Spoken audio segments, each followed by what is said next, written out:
जय हिंद साथियों, आप देख रहे हैं पूर्वा टाइम्स। मैं हूँ राजन ठाकुर। मैं इस समय मौजूद हूँ जनपद महाराजगंज के सिसवा नगर पालिका परिषद सायर देवी स्थान पे, जहाँ पे आज हमारे महाराजगंज जनपद में सिसवा नगर पालिका परिषद के पावन धरती पर समाजवादी पार्टी के नेता प्रदेश सचिव आए हुए हैं। आइए मैं इनसे जानना चाहूँगा। सबसे पहले मैं इनका नाम जानूंगा और अपने दर्शकों को बताने का काम करूंगा। सबसे पहले हमारे चैनल में आपका स्वागत है। धन्यवाद। आप अपना नाम बताइए। विनोद सविता, प्रदेश सचिव समाजवादी पार्टी उत्तर प्रदेश। जी, आपको कैसे आना हुआ इस महाराजगंज के पावन धरती सिसवा नगर पालिका परिषद? हमारा मन था कि महाराजगंज में हम काफ़ी आए नहीं, तो हमने श्री मनोज शर्मा जी से और श्री गिरिजा शर्मा जी से, जो हमारे अध्यक्ष हैं, इनसे आग्रह किया था कि एक बैठक हमारे समाज की, नाई समाज की हो जाए। तो मैं इनको धन्यवाद देता हूँ आप सबको कि इन्होंने नाई समाज की बहुत शानदार मीटिंग करा दी इस कस्बे में, नगर पालिका परिषद में। इसके लिए मैं नाई समाज के भी और एमसीए के सारे पदाधिकारियों का आभार व्यक्त करता हूँ।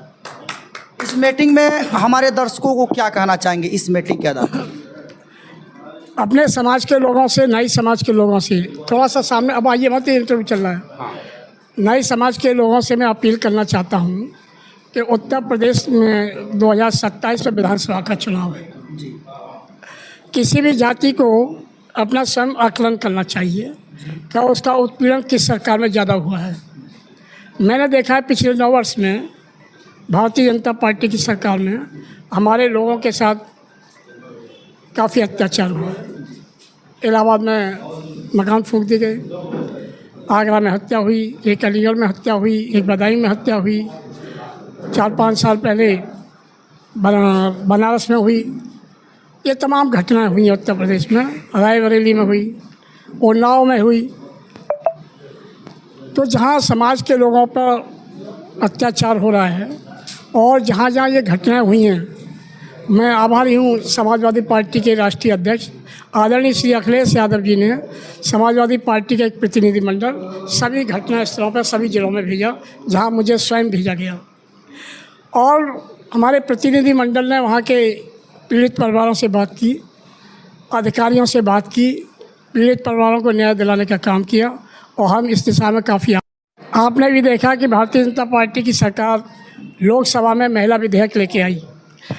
भारतीय जनता पार्टी को पिछड़े वर्ग के लोगों से इतनी नफरत क्यों है कि हम चाहते हैं, समाजवादी पार्टी चाहती है, समाजवादी पार्टी के राष्ट्रीय अध्यक्ष चाहते हैं कि पिछड़े वर्ग की महिलाओं को 60% हमारी आबादी है, लोकसभा विधानसभा में आरक्षण मिलना चाहिए, जिससे हमारे पिछड़े वर्ग की महिलाएं भी लोकसभा विधानसभा में लोकसभा सदस्य, विधानसभा सदस्य, विधान परिषद सदस्य, राज्यसभा सदस्य बनकर जाएँ, तो पिछड़े वर्ग की आवाज़ को बुलंदी के साथ इन सदनों में उठाएँ।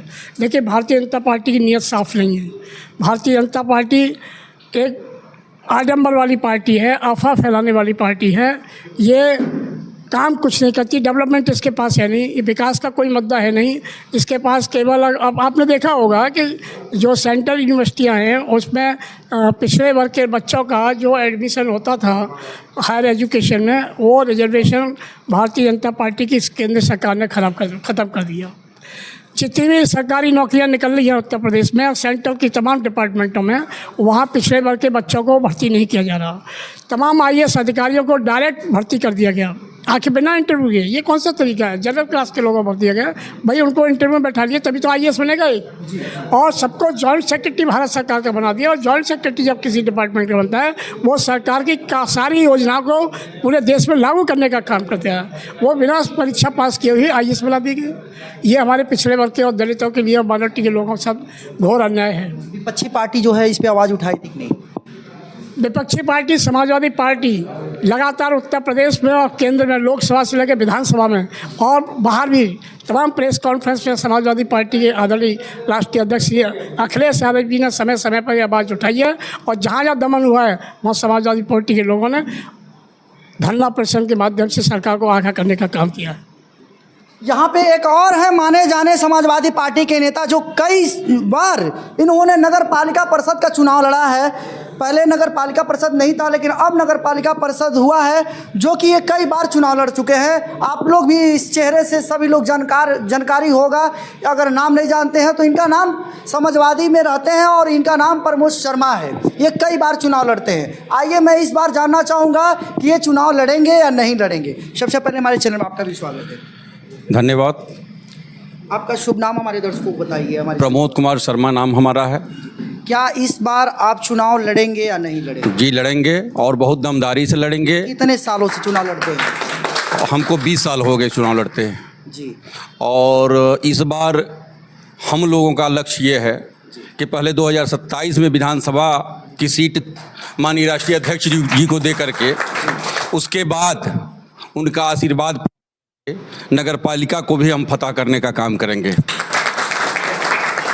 और इस बार आप जो चुनाव लड़ेंगे किस मुद्दे पर लड़ेंगे हमारे दर्शकों को? इस बार का चुनाव हमें ये लड़ना है कि यहाँ के लोगों के पास जो बेरोजगारी है, बेरोजगारी दूर करना है, नगर की सफाई दुरुस्त करानी है, नगर में पानी का सबसे जटिल समस्या है, जो कि आप देखेंगे कि जब बरसात का समय आता है 2 घंटा अगर पानी बरसता है तो राम जानकी मंदिर से लेकर अमरपुरवा राह पे पूरा गड्ढा बन जाता है, पानी एकदम भर जाता है।